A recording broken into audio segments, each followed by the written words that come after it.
gentlemen, here we are on Ohana. Down in the bottom right-hand corner, we have our red Protoss player from Incredible Miracle. It is Yanghua, and his opponent in the top left-hand corner, our unconventional Zerg player from MVP, pink Zerg player at that, wearing the tag Mysticism. It's Galaxy. I already like him, man. He went with light pink. Light pink is the best way to play on Zerg. Just get the rage out of people because you're playing such an awesome color. Yeah, really excited to see what Galaxy has in store for Yanghua. As I mentioned a little bit earlier, he plays a little bit more differently. I heard that he's a little bit more Hydra-based in a lot of his engagements, which is really fun. I know Violet used to do a lot of Hydra-based pushes that you would go to the natural of your opponent and you would just snipe their important tech.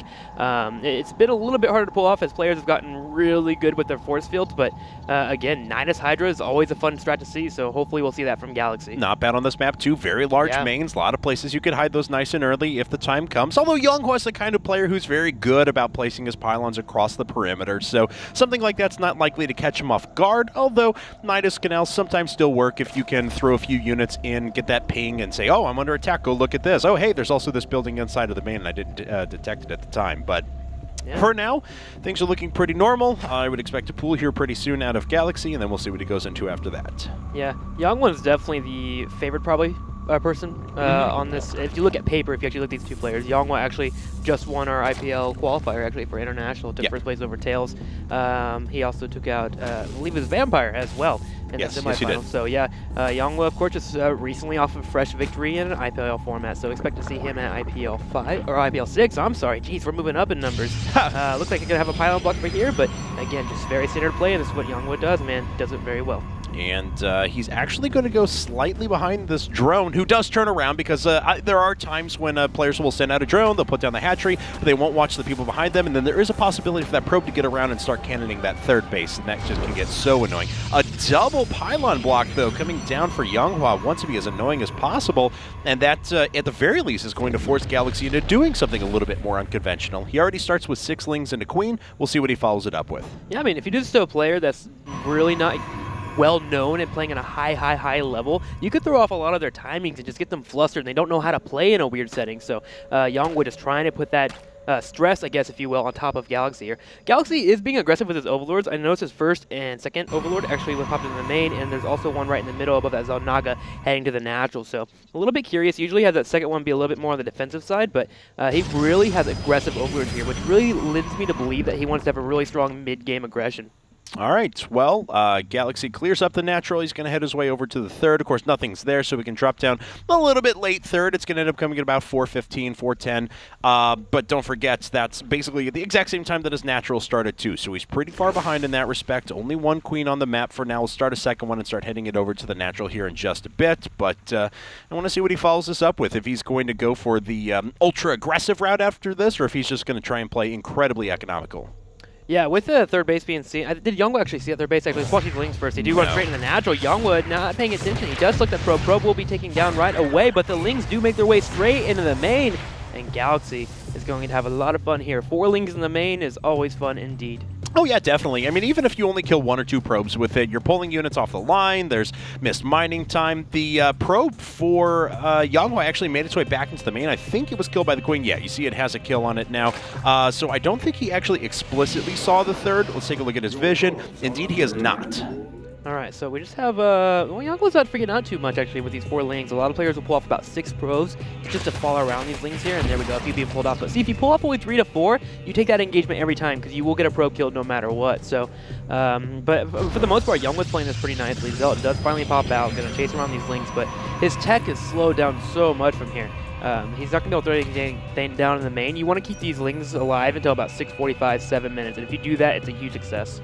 Okay, well, I mean, he's done a good job of just being annoying with them, continuing to dance around. You obviously don't know much about Galaxy, haven't seen too many of his games. Loses all of his Zerglings there, and it was a really nice round from the probes. He kind of got a little bit caught off. He probably should have just been dancing them around the back or around the side for a little bit longer. Yeah, hold position is definitely your best friend there. Don't allow them to go straight into the middle line. Let them sit outside there. That way you can get a couple free pokes on those probes. But Stargate follow-up here for Yanghua. Nice. This should be fun. We do have a Queen follow-up here for Galaxy, and he is finally moving into his gases. He hasn't started a lair quite yet. Gonna need one in about the next 15 seconds to be a regular timing, but ooh, a third and fourth gas as well. I was wondering when the third and fourth gas were going to hit, because you see a variety of different builds here. This Stargate could be the Stargate to put on pressure and secure a third kind of Stargate. Could also be what we've seen on this map a few times, which is the Stargate Phoenix into Immortal Century follow-up afterwards. Hits a little bit later, but you got some more oomph because you can pick up the infestors that are going to be on the field at that time. So we'll see what ends up happening here. Nice round on the Zealot. Picks that off without too much of a problem, and he's going to chase down the Stalker away too. So I got to say, Galaxy's made some good decisions after initially taking some losses at the beginning. I want to see if he keeps up with good decisions as well, because you notice he lost his natural and third hatchery, so he's put down behind pretty far. If he uses his first 100 gas to go ahead and go into lair, and no, he's actually elected to go into speed here. Which, again, is just slowing him down, and he's falling up in the double evolution chamber, which kind of tells me that he's going to go for +1/1 carapace, +1, I guess, range, or, of course, attack if they want to go that route. But that means his lair is still being slowed down. We're at 8 minutes, and this Phoenix timing that could be coming, you want to have the chance to bring out your infestors. I don't know, man. I don't like him going for that speed. I really feel like he just got straight into the lair, and it would have been way better. All right. Well, we'll see if he's going to be able to have anything prepared here. Of course, the robotics facility is following this up. We'll see if Yonghua slaps down gates after this, or if he decides to expand pretty quickly. Is it just the 2 Phoenixes? Yeah, I think that's all he has on the map. Okay, so he's clearing up Overlords with them. There's finally a third produced after that, so he will be able to start to put on some economic pressure as well. Yeah, and if we actually can get that third over in the top left corner, oh my gosh, this is going to slow down Galaxy so much more. Let's see if that Phoenix actually groups up with the other Phoenix, or if he moves to that third. We do have Galaxy. I'm looking at him. Yep, he has gone to that +1/1, and still no lair tech yet. Actually playing down Spore Crawlers, and these Phoenix, there's only a couple of them here, but he's really going to start overestimating them and really start to pop out probably a couple more queens after this as well, which again, these Immortals coming across the middle of the map, there's not going to be a lot of ground units. 5 Spore Crawlers, not 6. Yeah, and this is exactly what I talked about before. This is the Phoenix into Immortal Sentry all in. You see 6 more gates coming up for a total of 7. Immortals being produced. There's already a lot of sentries out there. This is a very, very common strategy that's been utilized lately. And the best part about this is you keep the Phoenixes around, like I said before, to pick up infestors that are going to be out there, but because his lair tech is so late, he's not even going to have to worry about those. Well, I mean, I guess he'll have to use the energy to pick up Lings, which that's not really efficient, so that's a good thing for Galaxy. I don't know, I really feel like he's just going to straight up die to this. Just looking at everything as how it's all laid out, I don't like the build order that Galaxy chose. Again, I really think the game would be completely different if he had an earlier lair. We'll see what he goes for, though. Lair has on the way, and he only has, what, 4 guesses? Yeah, 4 guesses on the field here, so hasn't even moved into a Roach-Horn yet, so he'll be very Ling heavy, and Lings are pretty nice if you can catch your opponent moving out. Right, and he does have them in position where he should be able to pick up on them pretty early, I should say. Does he know about that that pilot? I don't think the drone got close enough to see it. Yeah, so that is actually hidden, and that's where the focal point of the attack is going to happen. Oh, nice circling scout, though, and that's going to prompt possibly a little bit of a warp in behind, but certainly Galaxy knows the intentions of his opponent. Galaxy even falling into Aspire as well and getting Infestation Pit, getting a 4th base and moving it Tech while your opponent has not got a 3rd base. He's aware of it too. He actually, I believe he has an Overlord above that 3rd base also, so he knows some 2-base push is coming. I really feel like he's spreading himself out too thin here to deal with this with just pure Ling. More Lings is on the way, and now he just needs to make Ling, Ling, Ling, Ling, Ling all day. More Lings in a Chinese folk book. Just constantly get Lings out. All right. Let's see here what Yonghua is going to do. I mean, obviously he has this Warp Prism done, so that's going to be his forward warp in. And Galaxy tries to surround the sentries. He's not able to kill any of them, though. The Zealots were perfectly positioned on the outside to be able to deal with the units. And he didn't even have to surround his forces and use that much energy. He just made a little wall with force fields, so that way the Zealots could engage on the outside, and there weren't enough Lings to take advantage of that. Good news, Aspire did just finish up, and he actually has a lot of respawns here. He has 600 and 800 gas. He can create a nice amount of mutas, but he actually hasn't queued them up quite yet. There's not a lot of Stalkers here for Yonghua, but Yonghua is pushing down the middle of the map. Yeah, I mean, the sentries, only 1 has died over the course of this entire attack.